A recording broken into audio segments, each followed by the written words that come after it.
बदलापुरातील एका नामांकित शाळेत शिकणाऱ्या 2 चिमुकलींवर लैंगिक अत्याचार झाल्याच्या घटनेनं संपूर्ण राज्यात संतापाची लाट उसळली आहे।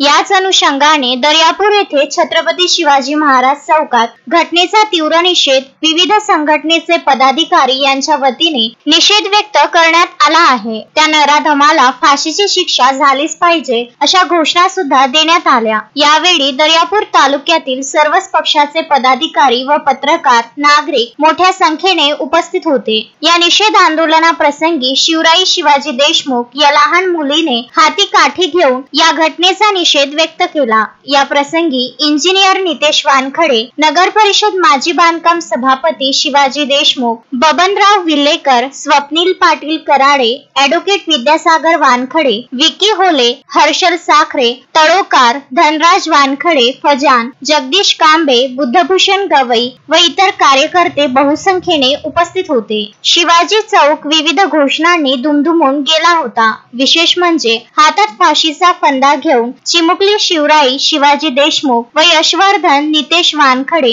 हे सुद्धा प्रामुख्याने उपस्थित होते।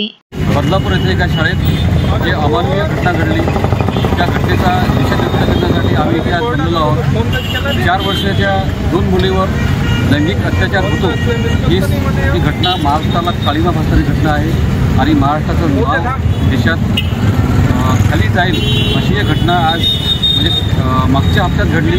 त्या घटनेनंतर आज हे पडसाद या महाराष्ट्रात उमटलेले आहेत। त्याचा निषेध आम्ही दर्यापूर व्यक्त करत आहोत। म्हणजे या नराधमांना मुलींचं वय काय आणि काय करायला पाहिजे या अशा नराधमांना फाशी शिक्षा दिल्याशिवाय दुसरा पर्याय नाही आणि हे सर्व कारवाई जलद व्हावी। कुठल्याही गोष्टीची वाट न पाहता त्वरित लवकरात लवकर यांना फाशी शिक्षा देण्यात यावी अशी आम्ही मागणी या ठिकाणी करत आहोत। गजानन देशमुख, विदर्भ न्यूज, दर्यापूर।